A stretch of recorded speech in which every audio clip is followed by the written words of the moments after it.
we start these recordings and these numbers flash up and count down and we get ever so excited. And then I sit here and go, I haven't got a clue what I'm going to say. So, cue the music.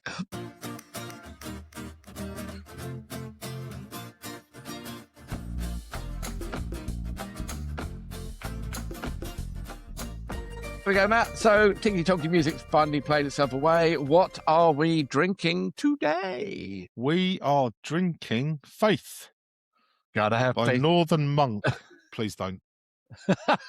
I forgot. I'm not allowed to sing on these episodes. Okay, no. No George Michael. So, yeah, no George Michael. Or any form of singing is allowed. Or Michaels. On these. Or Michaels. No Bublé. Anyway. Nothing. Anyway. Oh, a bit Bublé. I can't think of one. I was about to go Tom Jones. So, yeah, okay. Carry on. We're drinking Faith by Northern Monk. Faith by Northern Monk. 5%, 330ml can. Yes. It's let's crack it open. Let's crack it open. Let's crack it open and talk about it. Okay. Cool. Oh, that's a weird head. Some would say. It's a small glass. That's weird. I think it's the way you poured it. Tell me about Northern Monk, and while we're both looking perplexed at each other. Yeah, Northern Monk. I thought I'd left some washing up liquid in that glass. To be honest. That's what I mean. The head is not. You don't normally get creamy head on an ale or even on a lager. That is like you're absolutely spot on. It's like you've run water into fairy liquid, or other washing up liquids are available, but none will be able to name one. And you've got those bigger, looser bubbles to it. Yeah. Although mine's now settling down into a reasonably tight head. So, Northern Monk, one of the first, if not the first NEIPA on the market, although it is not this one. We're having a hazy pale ale today, so this isn't a NEIPA, right? Strangely enough, yes, it is a NEIPA. Oh. So, they call it a hazy pale ale. So when Faith launched it, or Faith was launched as a modern pale ale, it was very hard. So it was very hard to get hops, the newer hops, because these guys were a really small brewery. Right. So Leeds. Yeah, up in Leeds. So they had it was a single hop beer for a while. But then when they started to they got their hands on something like, it was Citra, they got their hands on, and they stuck it in it. And 2016, the founders of the brewery went over to America and did a fact-finding tour, tasting beers and other things. We should try that. Yeah, I think so. Or we go somewhere and taste it. We've done France, and now we want to go somewhere else already. Yeah. So I think Germany. I was quite keen on America, but after the Trump comment last week, we probably can't get away with it. No, I won't. No, they won't let me in anymore. Canada. Come on, Canada. But yeah, so they went over to America. Although they call it a hazy pale ale, that's all really, and a NEIPA is, which is New England IPA. But a lot of these terms are interchangeable. As we found out with Ciutat calling itself a Pils, and other ones calling itself, we've had other beers calling themselves things that I disagree with. Yeah. But you disagree with quite a lot of the French beer calling themselves beer. Beer. Yeah, there was one or two of them I thought, this isn't beer, this is vile, this is terrible stuff. But anyway, it is what it is. It's got that it's the cloudy or haze. Hazy, yeah. It's really fruity. And it was the first of its kind, really, in 2016. Question for you, though. It's juicy. It's juicy. It's tropical. It's also available in places where you can buy dishwasher tablets. I bought mine in Sainsbury's, around the corner, little corner shop Sainsbury's. And it was the gateway to neck oils and the rest of it. This was around before. I don't know why I'm shaking the can at you. You know what we're talking about. That's a can, for those of you watching. We're talking about bridge beers. Or gateway beers, we call them. Gateway beers. This seems like it was the archetypal gateway beer. It got you from lager or traditional ale into hazy IPAs. Would you recommend Faith? Keep the faith. Would you recommend Faith to someone getting into craft beer? Yes. Yes, I would.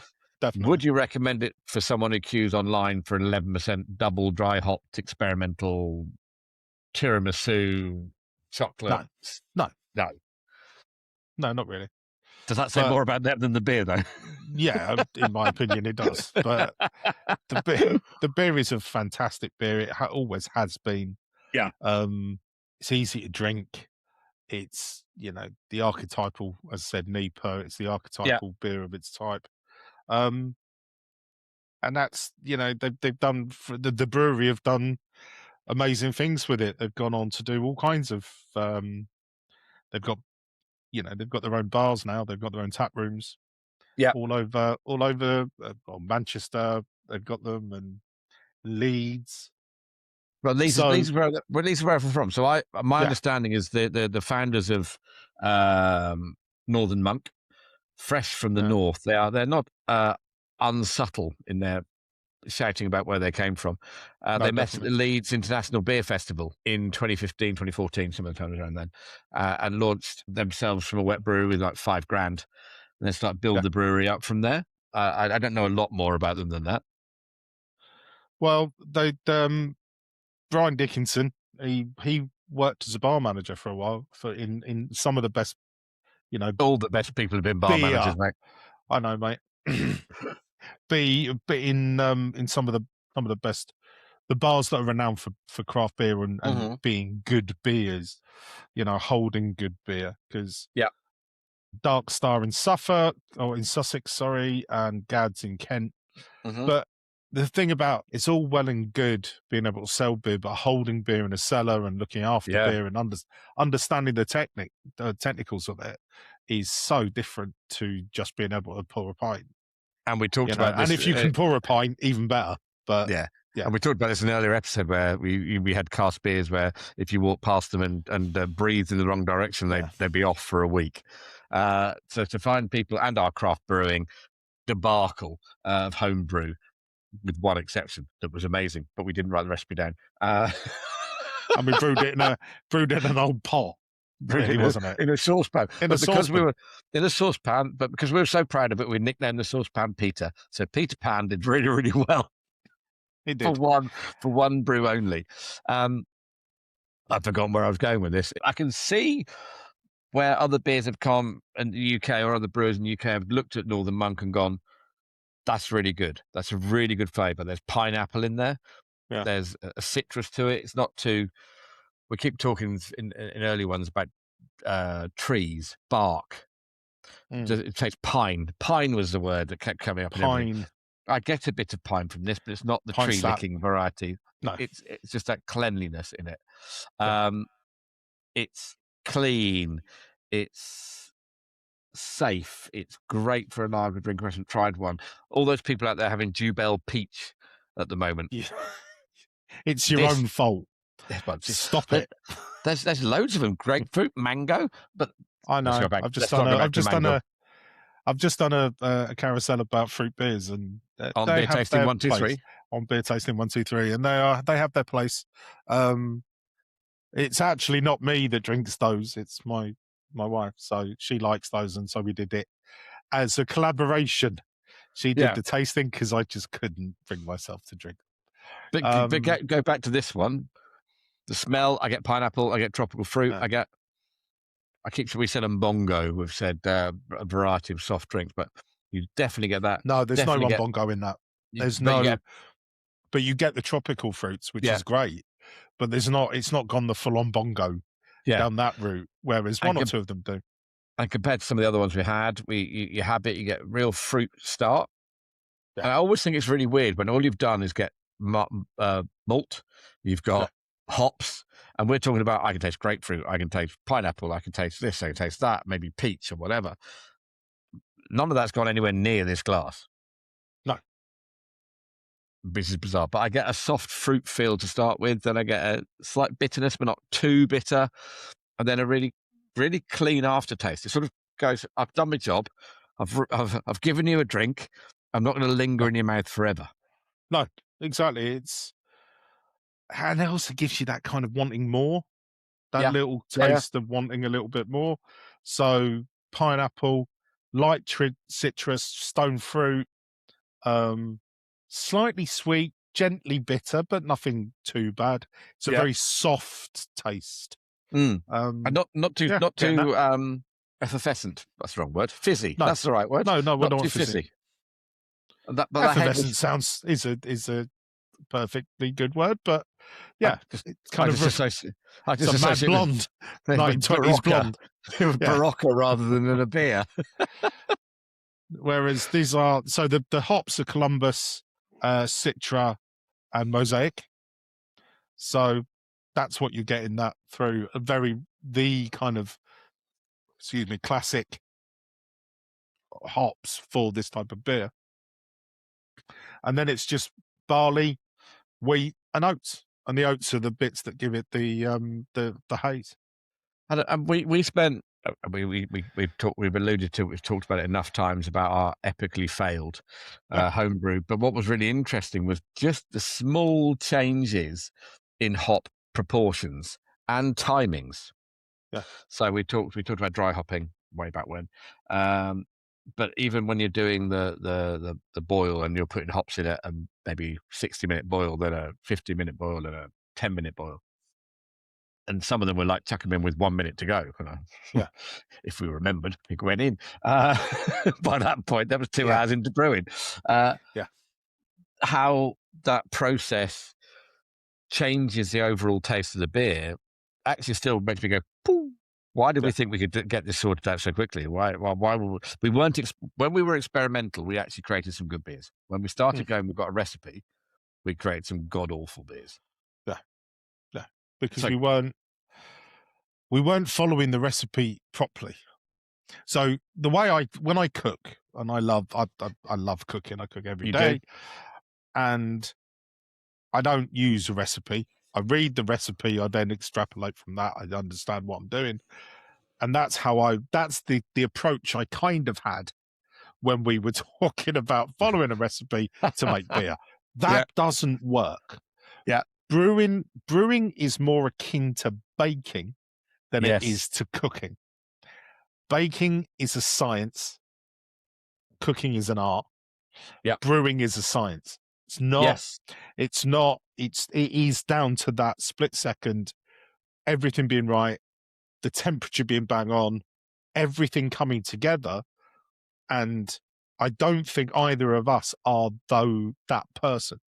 No, we're not that precise. Both of us have that chaotic approach to life. approach to life. Some would say chaotic genius. Others would say nuts, just mental and can't be bothered. Say chaotic ADHD, and they'll be going, oh, you can't do anything. But that's the difference between proper brewing and what we did. Yeah, I agree. And you talked about cooking. We always talk about trying to match beer with food. Matt's absolutely right. We both love our food. We both love inventing and cooking and trying stuff. You get away with a lot more when you can burn it and just say it's just badly cooked than you can with the beer where it's badly brewed. We love our food. So again, and when you get a chance to try this beer, it's available everywhere, which is another question I'm going to ask you in a minute. It's available everywhere. Try the beer. If you don't agree with it, or you've tried it with something that really works, then reach out to Beer Tasting 123 or Beer Together 123 on TikTok and Instagram. Just reach out to us, share your thoughts, do what my son did, recommend a beer that you think is better or worse, or just out there that we should try. And there have been a few that we've tried that are so out there that we actually ran out of things to talk about after 12 minutes. So we've parked those episodes, and at some point we'll do one big episode of the how do we tell it?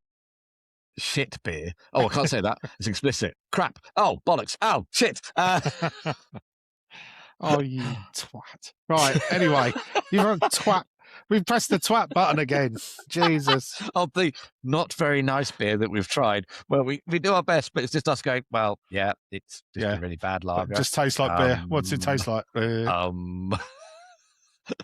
give it a go. I'm glad that last one we did took 15 minutes. It was 15 minutes of my life that I'm never going to get back. It was 15 minutes where we were both just going, what are we saying? What can you say about this awful beer? And we tried to stretch it out to 30 minutes. I thought, no, we can't do that. So we skipped that and we moved on to this, which is great because this tastes nice. Back to food. Still haven't done food. I got a barbecue happening tonight. I'm going to go downstairs and light it, or the family will murder me for not cooking things in time. I've got halloumi going on the barbecue, which I know you hate, but this will go really well. really well with halloumi. I don't hate halloumi. I don't hate halloumi. There is a place for halloumi. It's in the bin, according to you. Not as far as I'm concerned. No, it's all right. It's all right. It just don't taste much at all. You get the more texture with halloumi. Yeah. But although I did get a little tip from someone a little while ago. Go on. Put it in the bin, boiling water.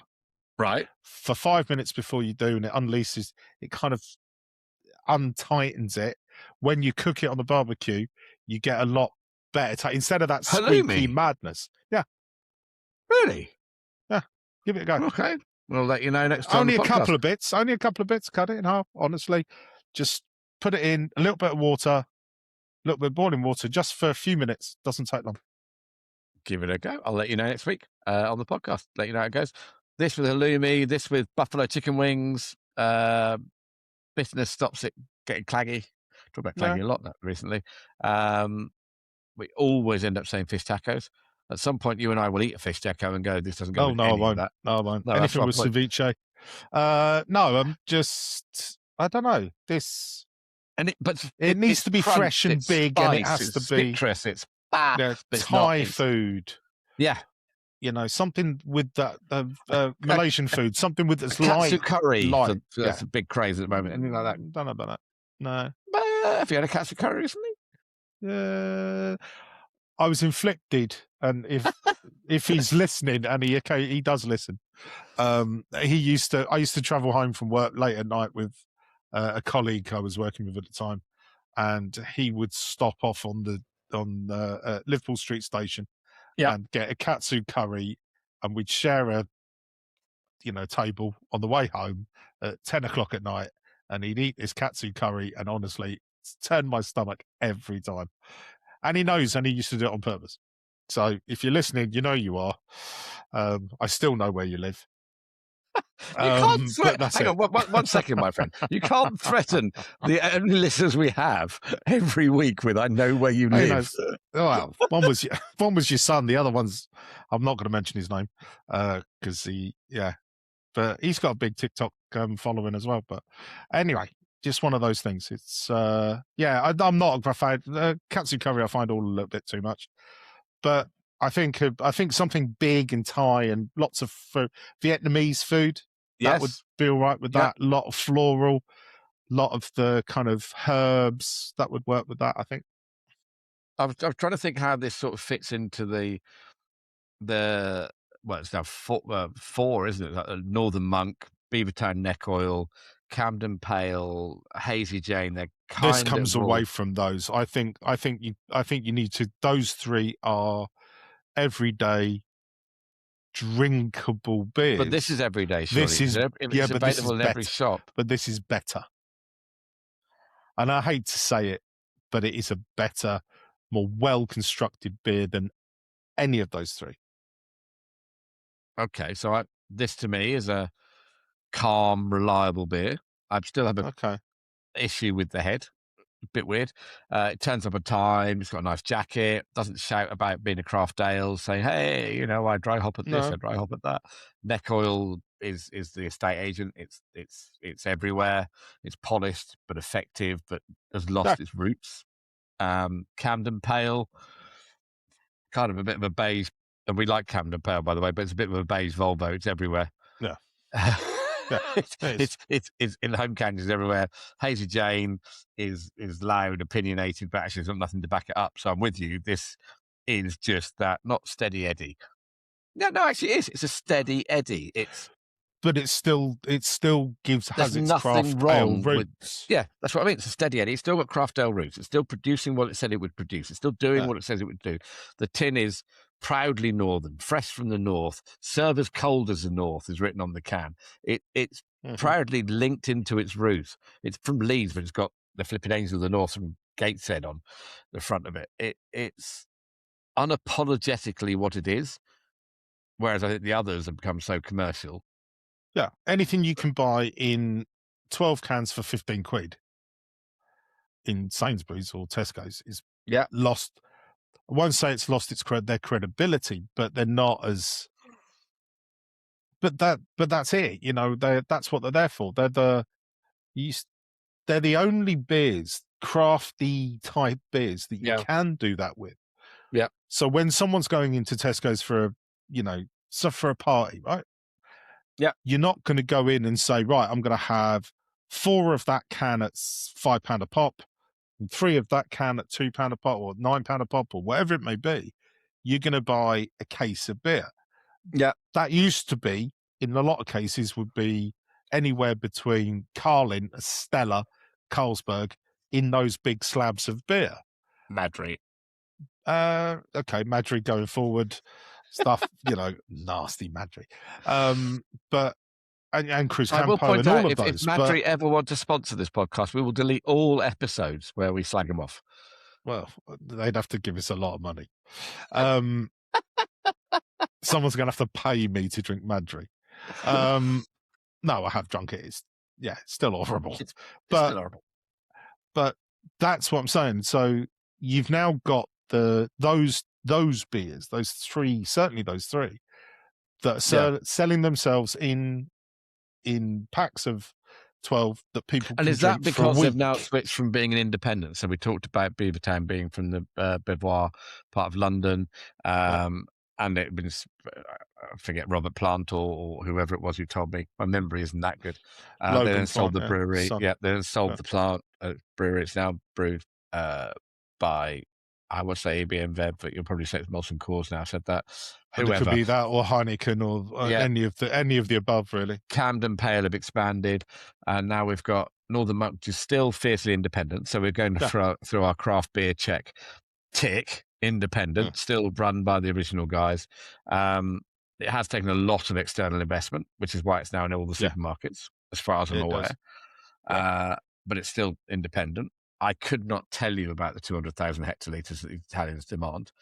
And to be fair, nor do I care. But no, are we going to go with as we said last week, the which UK was pub definition? UK pub definition. Then I think it is.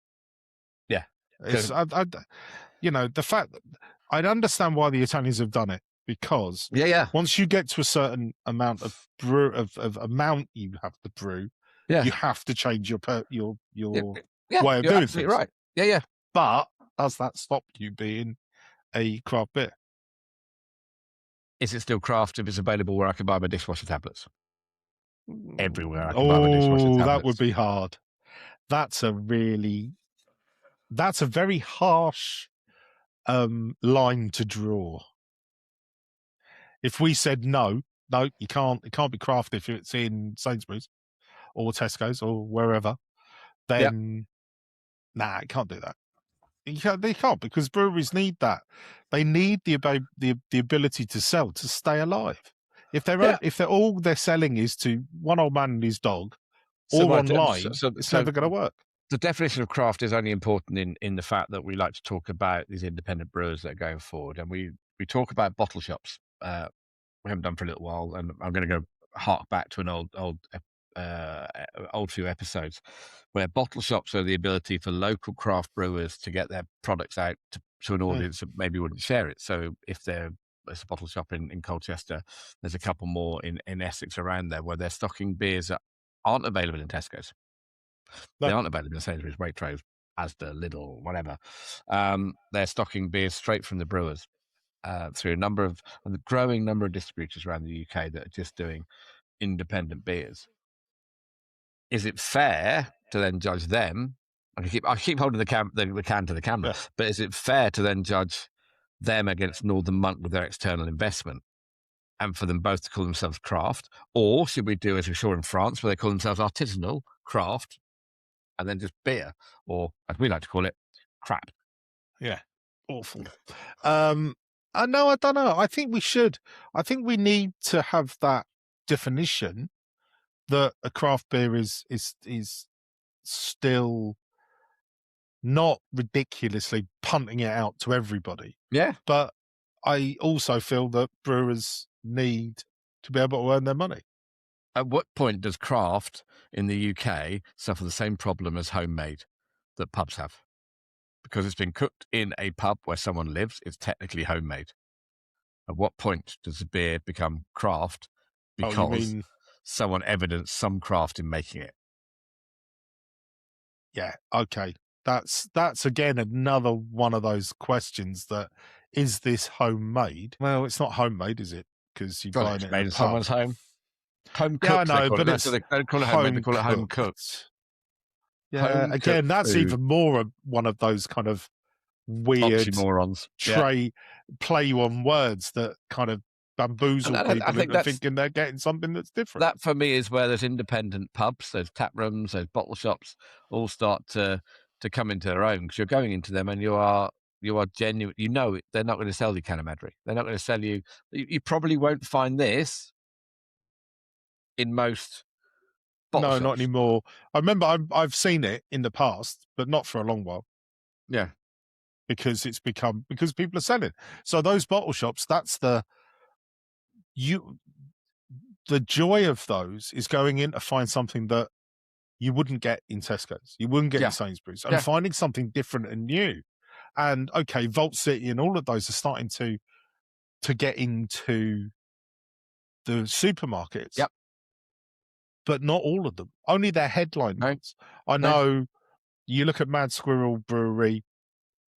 And we're doing a feature on them soon. Yeah. And Sumo's one of the ones that has got out into the market. It's in Witherspoons. They've got it in Witherspoons every day. So, and they produce ridiculous amounts of it now. So does that take away from the fact that it was or is a really well-made beer? Or does it say, I don't think we're not separating craft from well-made beer. What my question is more about, should we be tighter on our definitions of what is what? So there will be an argument that says, I'd love to say yeah, but I don't think it's going to happen. Yeah, there's an argument that says that Moretti is a well-made beer. There's an argument that says it is. You can agree or disagree on taste, whether you like it or not, whether you like the principle of mass production. But at what point if this suddenly was produced, and it's a good beer, by the way, I'm not having a go at Northern Monk here in any way, shape, or form, but this was suddenly produced in a 200,000 hectolitre brewery on the outskirts of Dagenham, would it still be a craft beer? It's a question for debate, and I don't have the answer, but it's something that's one of those little voices in your head going, do we need to start defining the legal definition? I don't think the Italian definition is right, by the way. I think it's too tight. But I like the idea that they've said you can't just call yourself craft. Or gourmet or organic without a proper definition. I think we said a couple of things ago, there was a craft beer or beer artigianale in Italy that as soon it got bought out by a... Just call him Giovanni Nibs now. He's so fluent. Well, not really. My brother and sister-in-law and most of the rest of the other side of the family would think I'm certainly not fluent. But there was a brewery that got bought out by AB InBev, and immediately they had to give up their title of craft beer. And there's no mucking about. It's by law. That's it. Yeah. So you can call yourself whatever you like, but craft beer, I think it should be protected, but it needs certain guidelines. And whether that's, I can't see the British government going, right, what we're going to do is we're going to say what you can be and what you can't be. Yeah. But I don't think it should be government orientated. I think it should be the industry sits down and goes, right, what are we? What is this? Yeah. Yeah. But then again, the other side of that is that Turkey doesn't vote for Christmas, does it? So if you're not a craft beer, the animal, not the country. Yeah. So if you're not a craft beer, I was about to correct you and say it's now called Turkey. Turkey, yeah, I know. I saw that on the Eurovision Song Contest. There we go. See, I've got many different strings to my bow. But no, that was the point. Rather than Absolutely. And we don't talk about the World Cup because some of these episodes are coming out during the World Cup, primarily because we record these on a Sunday. And none of us have stayed up till 3 a.m. to watch America beat someone, or Canada pull a last-minute goal back, or Scotland. And it's fantastic to see the Scots over in Boston enjoying themselves. Come through. I did see one of my old uni mates was on the BBC News, and I've sent him a message. He's either been drinking the entire time of the World Cup and therefore lost his phone. But I look forward to hearing back from him. Choose your fighter, conscious of the time. We've defined that this is UK pub craft beer, tick for now, although we're going to have to narrow down that, or what level does it stop being craft beer. If you can buy it next to your dishwasher tablets in every Sainsbury's, I'm going to have an argument with you separately. I'll meet up and have a face-to-face on that one. Choose your fighter. We're up against 7 Giraffes by the William Brothers Brewery up in Alloa. So we've got Faith, which is a soft, hazy, tropical, modern citrus, stone fruit, pineapple, with a little oat wheat body to it. And then we've got 7 Giraffes. That's that malty, hoppy, elderflower, slightly botanical finish to it last week. Yeah. I got an easy winner. Yeah, so have I. I'm going to say 7 Giraffes. Yeah, so was I. I mean, better taste. Faith is probably smoother. It's not a better taste. It's more memorable. Yeah, I think so. Although that's but it's a week on, and we're still talking about the caramel, the biscuit, the elderflower, and the rest of it. Whereas I think I've got another can of this. I'll probably have it after we finish the podcast, but I'm now struggling to remember what it tastes like and give you an accurate description. Faith tastes like a modern craft beer that's learned how to behave itself with lovely tropical notes, whereas 7 Giraffes tastes like someone let a golden ale wander into an elderflower herb garden. It's just fantastic. Drinkability? Yeah, I can drink this. I can drink this quite a lot. I don't think I would. Is it more drinkable than 7 Giraffes? I don't think so. Actually, I think that 7 Giraffes has got the cut through. This, you just said it a minute ago. You know, you've got another can, but you're not going to have it. You're not having it straight away. It's so I think the other one's more drinkable. So still a good beer, but not. I think not Faith's a great beer. I think Faith is the one. I've accidentally finished it while still talking about the first sip, but I will take a gap. Whereas the 7 Giraffe side wanted to open another bottle and carried on topping it back up again. Then we're going to talk about character or memorability, or however we're phrasing it. The fact I could just tell you what 7 Giraffes was like, and I'll be able to tell you in 2 weeks' time what 7 Giraffes was like. I'm struggling to separate that, apart from the pineapple. Much more pineapple than a neck oil and a weird head. I'm struggling to tell you the difference. So for me, 7 Giraffes wins that one as well. That's interesting. I think it's neck oil on a little bit more, with a little bit more push behind it. Whereas, it's a bit more grown up. And again, it's more grown up. Yeah, I think for this one, I would absolutely recommend anyone who hasn't had an IPA or a hazy pale or anything before that's in this next that this is a really safe first entrance into it. And then Giraffe is just that little bit more special. Faith is probably the smoother beer, but Giraffe is the one that leaves the impression. That's where I'm at. Yeah, I agree. It's got more character, more individuality. This is a really, really well-made beer. Really enjoyed drinking it. But if I had a choice of buying the two from a bottle shop or my local pub, I'd be going Giraffe, Brothers. Definitely, yeah. And on that shocking note, a 2-weeker.